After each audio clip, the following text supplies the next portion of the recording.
I lay on the hospital bed, having just undergone a coronary angiogram. My chest felt like a slab of iron had been dropped on it. Just then my phone buzzed. It was a text from my son Eric. "Mom, the mortgage is $1,500 this month. Don't forget to transfer it to my account before the 10th. A wave of dizziness hit me. I nearly dropped the phone. I could barely stand, and he didn't even ask how I was doing. Not a word of concern, just money as always. This son of mine, draining me dry like a damn leech. Should I even keep him in my life? I'm so done living like this." The hospital room reeked of disinfectant. I had just finished a round of tests, my body feeling like it had been hollowed out. The words on my phone screen were as cold and sharp as a scalpel. "Mom, we're just starting out and the financial pressure is insane. Could you please help us for 3 years? Just 3. We'll definitely pay you back once we're on our feet." That was the duet Eric and his wife Vanessa sang back when they were trying to win me over. They just bought that new house, $1,500 a month in mortgage payments. The original plan was simple. I'd cover them for 3 years and then they'd take over. Well, 3 turned into 5. My monthly pension is barely $2,000, and the weight of their mortgage has been suffocating me. I've burned through every last dollar I had in savings. To stay afloat, I secretly took a part-time job at a janitorial service. Mopping floors, scrubbing toilets, whatever they threw at me. And I told no one. Not a soul. I was too ashamed. What kind of son did I raise? His mother's in the hospital and he can't even bother to pick up the phone. All he cares about is reminding me to make the payment. What the hell am I doing this for? Vanessa used to be all honeyed words, laying it on thick. "Anna, you're the best mom in the world. Eric's your son. If you don't help him, who will? We'll repay you, we promise." Repay me? At this rate, I won't live long enough to see the day. My grip tightened around the phone until I nearly cracked it. My fingers went numb. A wave of nausea rolled through me. I turned my head and took deep breaths. Not long after, the door creaked open. Eric and Vanessa had finally managed to squeeze in a visit. Vanessa held a small plastic bag of apples, the kind that looked like they'd been picked out of the discount bin at a grocery store. "The parking here is outrageous," she groaned the moment she walked in. $5 for just half an hour. Eric walked up to the bed and offered a perfunctory, "Hey Mom, you feeling better?" Before I could even answer, he turned and asked, "Did you get the mortgage money ready? Don't let it be late." Vanessa jumped in, "Yeah, Anna, things are really tight for us too. Caleb's early learning program just hiked their rates." She paused and then added, "But your insurance should cover most of this, right?" Translation: Pay your own damn bills. Don't even think about asking us for help. I looked at them both and my heart just sank. Vanessa kept going, "Anna, you really need to recover quickly. We're so busy with work and Caleb needs me at home. We just can't be at the hospital all the time." Message received. Don't expect care or company. Just get well soon so I can keep acting as their walking ATM. Eric chimed in, "Mom, Vanessa may sound tough, but she means well. She really does care about you. And please don't forget the mortgage, okay? Care about me." I wasn't even out of the woods yet and she was already eyeing my insurance payout. What a son. What a daughter-in-law. Vanessa's eyes scanned the bedside table like she was searching for some hidden stash of emergency cash. And Eric?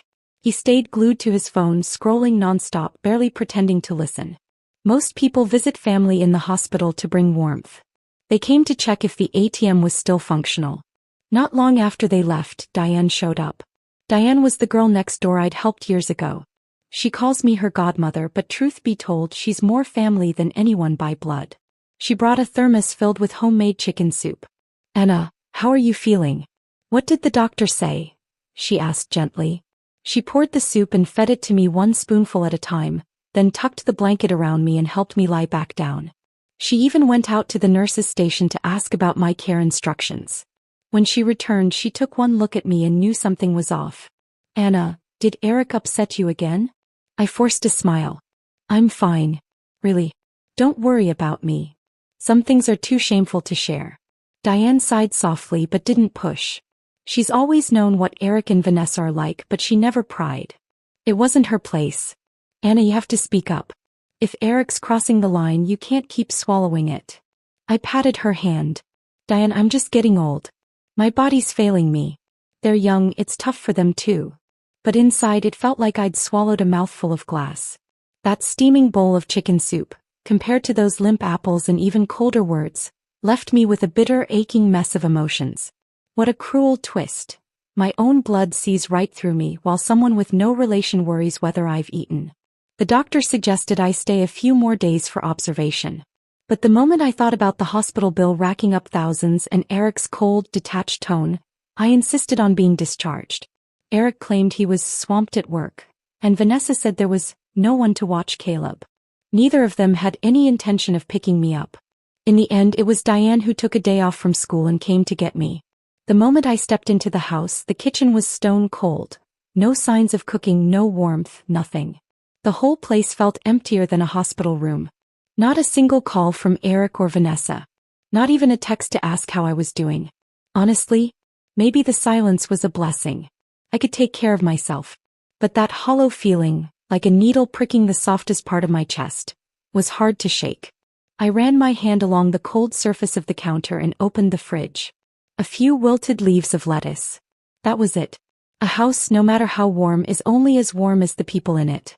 And a home with no one left is just a shell.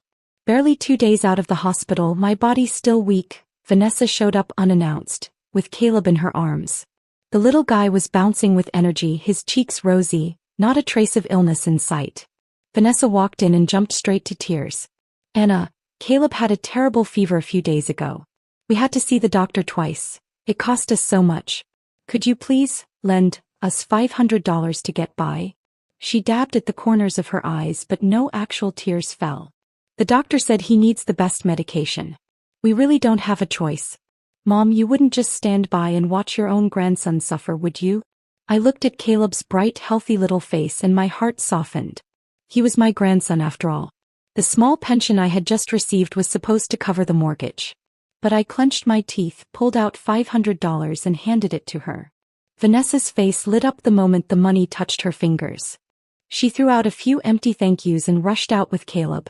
Didn't even stay long enough for a glass of water. That look of satisfaction when she pocketed the money, I saw it clear as day. And still I swallowed it. That was my only income for the month. Now that I'd given her the money, what about the mortgage? Was I supposed to go begging again? To them I wasn't a mother. I was a walking, talking checkbook. Because of that $500 I missed the payment deadline. The bank called Eric directly. He phoned me right after, and the moment I picked up he exploded. Mom, why hasn't the mortgage been paid yet? The bank just called me. Are you planning to just abandon us now? He sounded like he'd swallowed a firecracker. Vanessa chimed in from the background, her voice shrill and cutting. Anna, what are you trying to do? This could wreck our credit score. Then, as if it wasn't enough, she dragged my long-dead mother-in-law into it. Eric's grandma used to say a real mother puts her son first. What you're doing now? It's just plain selfish. I was shaking so hard I could barely speak. You know exactly where that $500 went. And you have the audacity to use the dead to guilt-trip me? I'll get it covered soon, I rasped out, my voice barely a whisper. After hanging up, my hands were trembling so badly I couldn't even hold a cup of water. My heart clenched again, sharp, stabbing. I stared at the photo of Helen, my late mother-in-law, hanging on the wall, bitterness rising in my throat. I spent my life raising a son who turned out like this, and still he thinks I haven't sacrificed enough. To patch the hole I'd just torn in my finances, I swallowed my pride and went to see Frank Delaney, an old colleague from the hospital. He lived in one of those pre-war apartment buildings, all narrow stairwells and steep climbs. By the time I got to his floor I was nearly gasping for air. When I told him why I'd come, he paused. His expression flickered with something between pity and disbelief. He lent me the money anyway, but there was a strange tone in his voice. Anna, your son's almost 40. Why are you still the one worrying about his mortgage? Don't you think it's time you lived for yourself? His words slapped me across the face. I forced a smile. Yeah, this was just an unexpected bump. It won't happen again. But inside I was bleeding. Would it really not happen again? When would it ever end? The sunlight outside Frank's house was so harsh I could barely keep my eyes open. Across the street, neighbors stood chatting in pairs and trios, their voices low, but I could feel their words like tiny knives. Didn't she retire? Why is she still borrowing money? She's old and still getting taken advantage of by her son? That's just sad. I felt like a walking joke. In the name of motherhood, I'd all but stripped myself bare. Even the last shred of dignity was wearing thin. Once I scraped together enough to cover the mortgage, I thought maybe, just maybe, I'd get a few days of peace. A few days later, I made a fresh batch of orange marmalade and thought I'd drop it off at Eric's. The moment I stepped through the door, Vanessa rushed over, practically glowing. "Anna. Oh my gosh, we just saw the most amazing house." She was waving her phone like a baton, showing me pictures and layouts. "Top neighborhood, 5 minutes from Lakeview Elementary. Can you imagine Caleb growing up here? He'd be Ivy League bound for sure." Her eyes sparkled with ambition, not joy. The price tag on that house was enough to make your heart stop, and they didn't have a dime for the down payment. Then right on cue she turned to me with that familiar calculated charm. "Your old place is kinda small and outdated, Anna. Why not sell it to help us out with the down payment?" She smiled sweetly. "You could move in with us. You'd help with Caleb and we'd take care of you. Win-win-win." Eric chimed in like they'd rehearsed it. "Yeah, Mom, it's really for Caleb. You're always alone anyway." The chill I felt then wasn't from the air conditioner, it was from their words. That little house they were so eager to toss aside. It was the only home I'd ever made with my late husband. The one thing in my life that still felt untouched, mine. And now they wanted to uproot me, squeeze out the last of my value and call it care. Let's be honest. What they really wanted was a live-in babysitter they didn't have to pay. Vanessa shoved her phone closer, flipping through glossy real estate photos, gushing about the lighting, the open layout, the resale value. She wasn't even trying to hide the greed on her face. But I wasn't looking at the house, I was picturing my own. The curtains I'd sewn by hand. The rug I bought on clearance and vacuumed every Sunday. The creaky wooden chair I refused to throw out because it still held the shape of my husband's back. To them it was all just square footage and equity. I didn't say yes. Not right away. And that didn't sit well. They started coming by more often, always just to chat, but the topic was always the same. One day they even brought a trunk full of groceries. Vanessa beamed, voice dripping with sugar. "Anna, let's have a nice family dinner tonight. We've got something important to discuss." I knew exactly what the important thing was. Same old pitch, sell the house. Over dinner they took turns like tag team wrestlers. One minute it was Caleb's future. The next it was guilt. "If you're not comfortable with this, we might not be able to bring Caleb over as often," Vanessa said with a shrug. Translation: agree or forget about seeing your grandson. I couldn't eat a single bite. My chest felt like it was full of wet cement, so I kept quiet. Vanessa leaned forward, smile glued to her face. "Anna, just think of it as doing this for Caleb, okay? He's your grandson. If you don't help now, he'll grow up resenting you." Eric jumped in, not even looking at me. "Come on, Mom. Stop being so stubborn. That old house of yours isn't worth much anymore. Let's get something newer.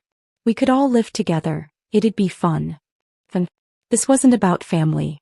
This was a shakedown and they were using Caleb as leverage. Vanessa dropped a piece of chicken breast into my bowl like she cared, all the while spewing guilt like poison. Eric barely looked up, only nodding when Vanessa needed a backup singer. There was no warmth at that table, just strategy. The wine they poured me didn't taste like love. Tasted like control. The stress had been building for weeks and that night it finally broke me. The next day I was hit with a wave of pain so sharp it took my breath away. Emergency doctors diagnosed me with acute gastritis. I was severely dehydrated, vomiting, too weak to sit up. Lying in bed, dizzy and hollowed out, I managed to call Eric. He heard my frail voice and replied flatly, "I've got clients to meet this week. I'll have Vanessa check on you." The moment he hung up, something inside me cracked. Hours later, Vanessa appeared. The second she walked in, she wrinkled her nose. "Oh my God, what is that smell?" She tiptoed in wearing gloves, poured me a glass of water with the mechanical grace of a nurse, but the attitude of a home inspector. For a second I thought she might have had a change of heart. Then she sat at the edge of my bed, voice light as air. "Anna, let's be honest, you're not as strong as you used to be.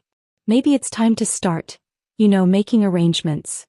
She was all smiles, but her eyes kept drifting toward my desk drawer. I knew what she was looking for. The deed. And the old passbook. Then came the casual question, smooth as silk. "Oh, by the way, where do you keep that old savings account? Is the password still your birthday? You really shouldn't be handling this stuff all on your own." What if something happened? She trailed off, but I heard it loud and clear. Make a will. Sign it all over to us. I stared at her face, eager, expectant, and my heart went cold. She wasn't here to help. She was here to inventory the assets. My body felt heavier by the minute, but my soul had already gone numb. From the bed, I could hear her in the kitchen clinking dishes like she owned the place. The drawer was still open. The papers inside still rumpled from her fingers. She came back smiling. Said she had to leave, Caleb had art class. I nodded. Didn't stop her. Once she shut the door behind her, I pulled myself up and walked to the drawer. I placed every document back where it belonged, page by page. When I touched the deed, my hands trembled. The edges were slightly creased. She'd handled it. I stared at the line that said, Owner, Anna Mitchell. They weren't waiting for me to recover. They were waiting for me to lose all control. I didn't sleep a wink that night. The diarrhea wouldn't stop, and my stomach felt like it had been scraped raw with a wire brush. Even sitting up to sip water took everything I had. Alone, I dragged myself out of bed, slippers damp and flimsy, and knelt in the bathroom to clean up the mess on the floor. Cold water seeped from my wrists all the way to my chest. The house was so quiet it rang. I could hear the ticking of the wall clock, each second a sharp reminder of how long the night had stretched. Vanessa never came back. Eric didn't call. I sat on the toilet, staring at the stain I hadn't managed to scrub clean, and my mind jumped to more than a decade ago, when my husband was hospitalized, bleeding out in the middle of the night. I'd knelt on that sterile floor, wiping up the blood with tissues, then hauled a half-full bucket to wash him up and change the sheets. I never thought it was too dirty, too tiring. I just did it. No. A bout of gastritis and I was suddenly a burden. A drain. How did I end up here? Just as the sky began to lighten, I finally sat down for a moment of rest. That's when the doorbell rang. It was Diane. She stood there holding a paper bag with breakfast, her brows furrowed the moment she saw me. Anna, you don't look right. She placed the bag on the kitchen counter and walked straight to where I was standing. I tugged at my collar, trying to hide the pallor in my face. It's nothing. I just ate something bad yesterday. She didn't say anything. 5 minutes later, she walked out of my bedroom holding a few papers. My prescriptions and insurance forms. She didn't pry. Just let out a sigh and said, "What have they done to push you this far?" I didn't respond. I took the papers from her hand and slid them into a drawer. She sat in the living room while I forced down a few bites of breakfast, her eyes quietly watching me. "I know you don't want to be harsh with them," she finally said, pulling a business card from her purse and placing it on the coffee table. "Her name's Melanie. She's a lawyer I trust, specializes in elder asset protection." I glanced down at the card. The text was neat, not a letter out of place. "I'm not trying to sue them," I said automatically. "No one said you had to," Diane replied calmly. "This is about keeping what's yours from being taken right out from under you." I said nothing.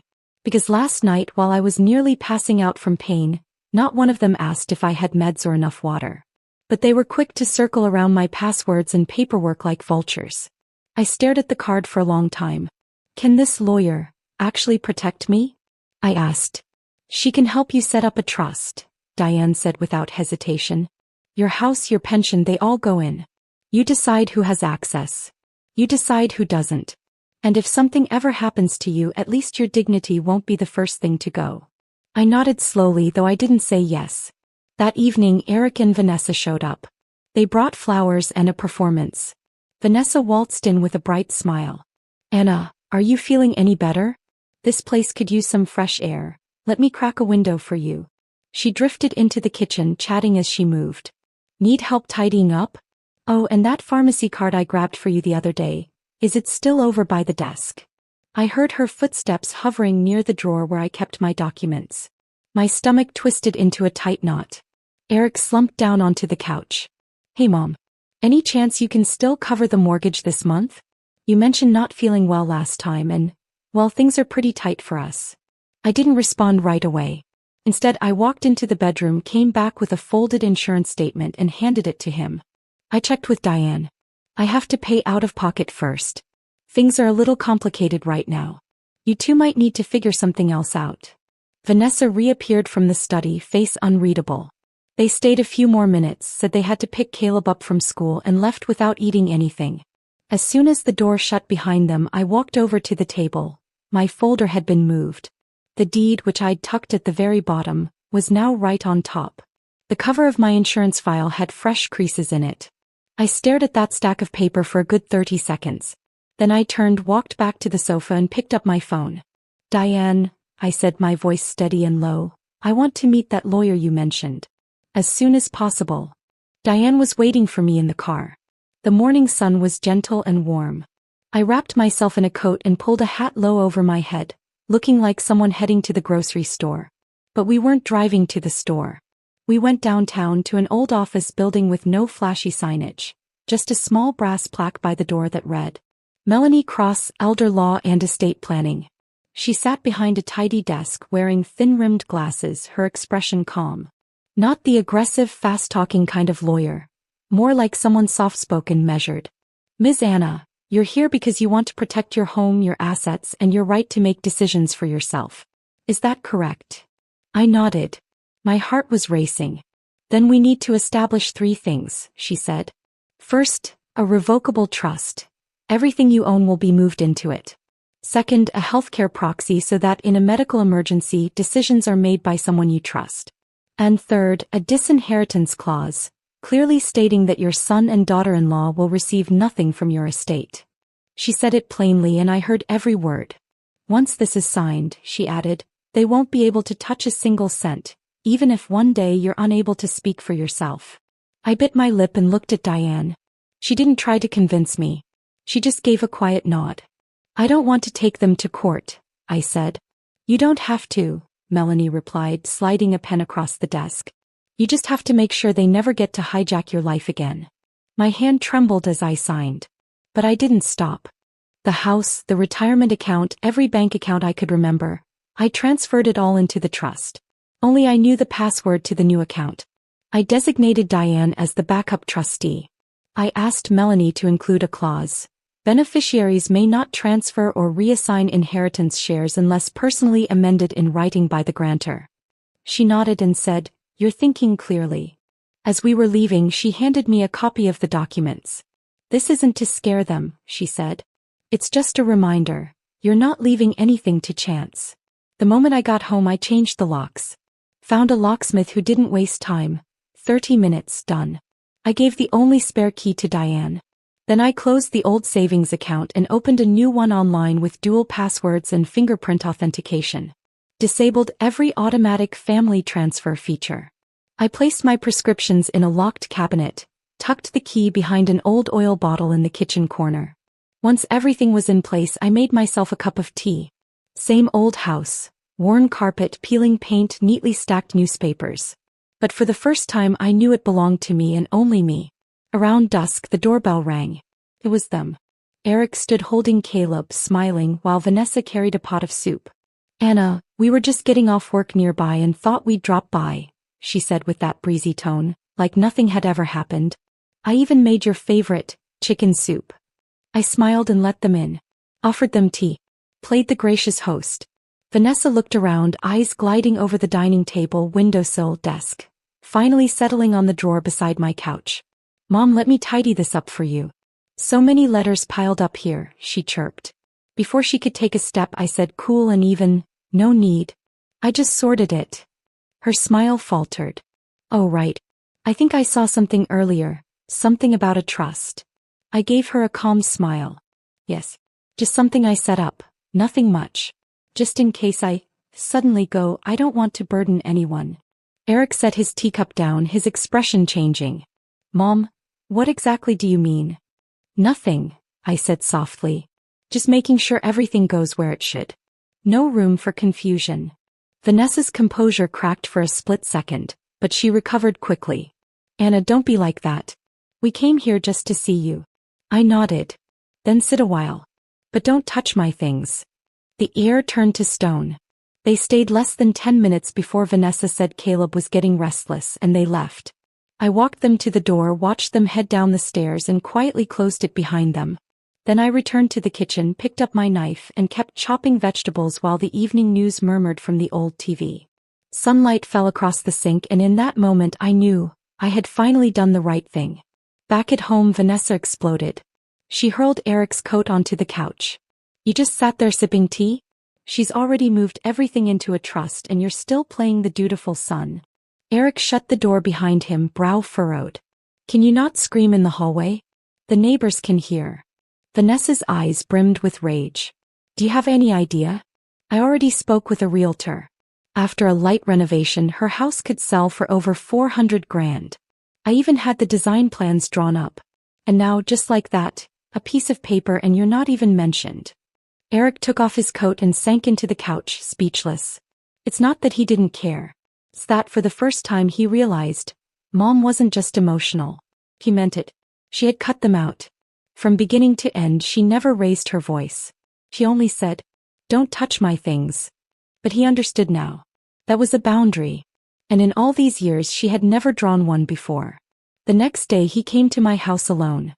He didn't bring Vanessa. No call ahead. Just showed up. "Mom," he said, shifting uneasily at the door. "I want to talk." I opened the door and stepped aside to let him in. This time he was quiet. He sat on the edge of the couch, didn't rush into anything. After a long pause he finally spoke. "Lately I've been thinking about the past." I stayed silent and poured him a glass of warm water, setting it gently in front of him. "Do you remember when I had chickenpox as a kid? You stayed home with me for 2 weeks. Even called off your night shifts at the hospital. I still remember that vegetable soup you made." I nodded. "I remember." He gave a small, nervous smile. "I know Vanessa can come off harsh. That's just how she is. And I know I've made mistakes too. But we never meant to hurt you. We've just been under a lot of pressure." I sat down slowly and looked at him. My voice was steady. "Did you know that last time she visited, she went through my things?" Eric's smile froze. He opened his mouth to speak, then closed it again. "She thought I didn't notice," I went on. "But I saw her flipping through my property deed 3 times. She even studied the markings on the back of the folder." His head dropped, the water in his glass rippling slightly. I let out a quiet sigh. "Eric, when you had fevers as a kid, I stayed up all night swapping cold towels on your forehead. After you grew up, I've bailed you out more times than I can count. I can take being poor. I can take being tired. I can even take being unappreciated. But I will not sit back and smile while you all bleed me dry." He didn't say a word. "I've placed the house in a trust," I said. "You won't be inheriting a cent. After I'm gone, it'll be donated to the local women's shelter fund." There was no anger in my voice. No sadness either. Just clarity. A final kindness from a mother who had woken up. Eric stood up stiffly. "So this is revenge?" I stood too, meeting his eyes. "No. This is protection." He didn't respond. He walked out. The door didn't slam, but it still hit me right in the chest.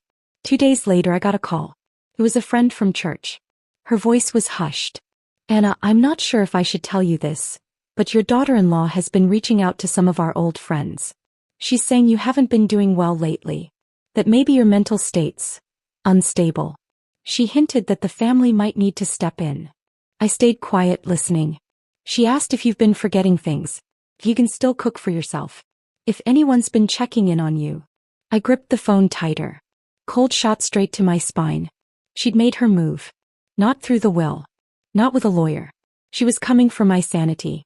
I ended the call and immediately dialed Melanie. "I need to add a clause," I said. "A guardianship exemption. And a legal trigger.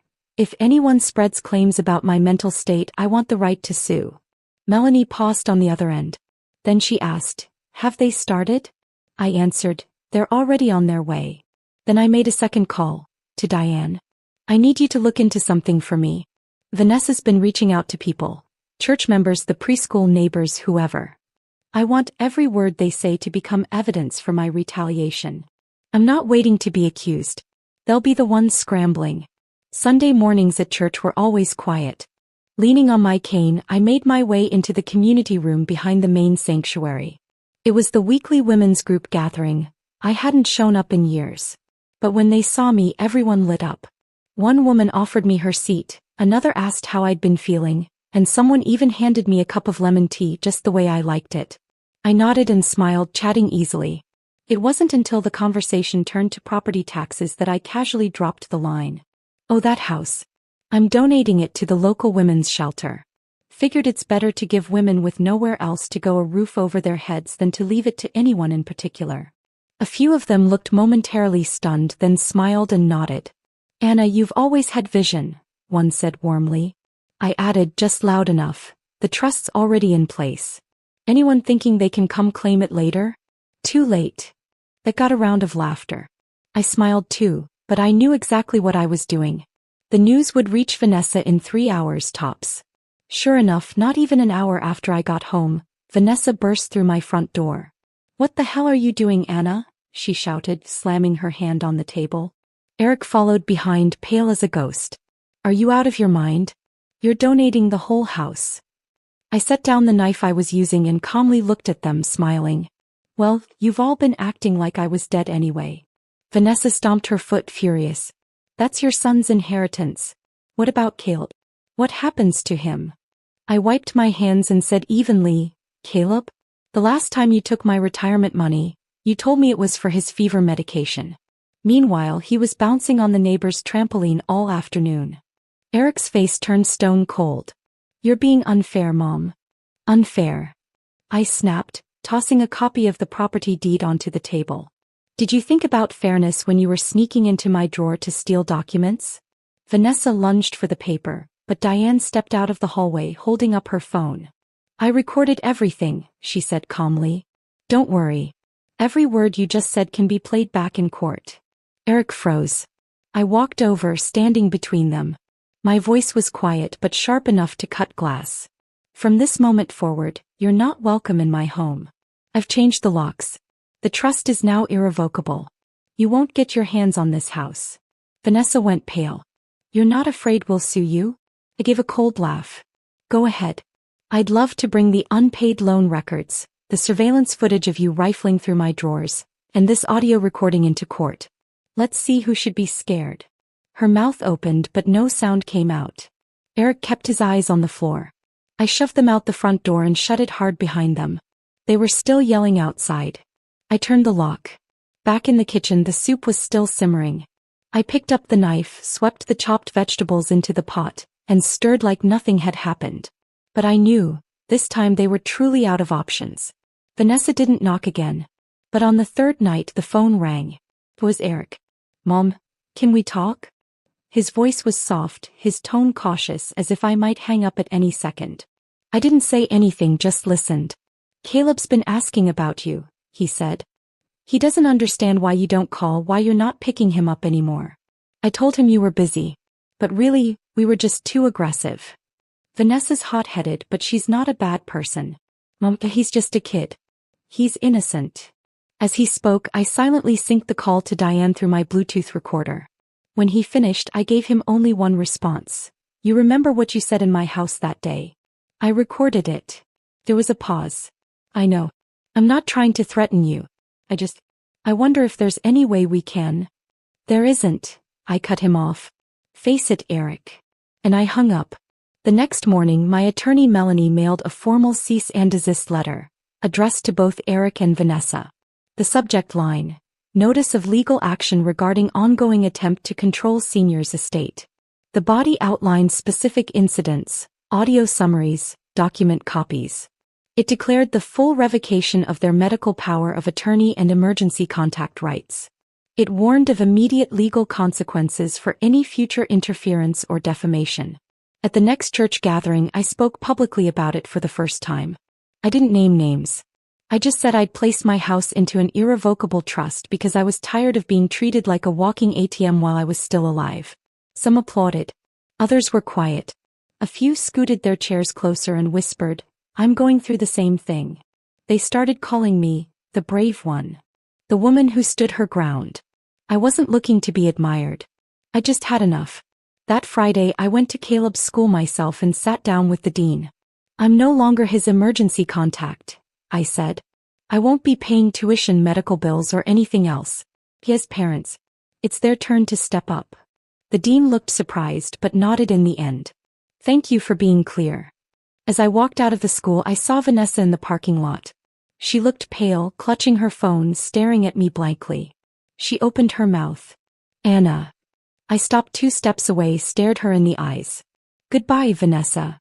She tried to speak, but I didn't wait. I walked away without looking back. That evening I came home. There were 2 notices taped to my front door. One was the official confirmation of my property donation to the Women's Center. The other was a summary of the trust amendment written in my own hand. The house would be renamed Helen Place, after I pass, a shelter for women in need. I chose the name deliberately. Helen was my mother-in-law. They used her memory for years to guilt-trip me. Now her name would live on where they'd never be allowed to step foot.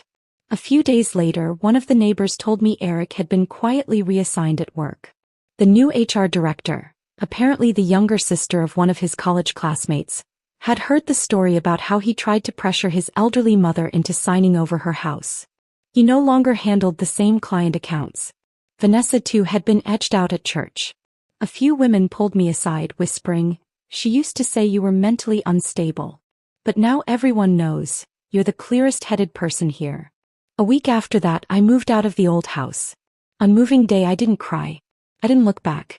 Diane helped me pack up the photo albums, took down the old calendar board from the fridge, and picked the last rose from the garden. The new place wasn't big, just a modest 1-bedroom apartment arranged by the Women's Center. But it was filled with sunlight. There was a wicker chair by the window. I sat there with a cup of tea, watching the neighborhood kids race their bikes in the breeze. This time I wasn't waiting for anyone to knock on the door. Because now I knew. That door only opens for me.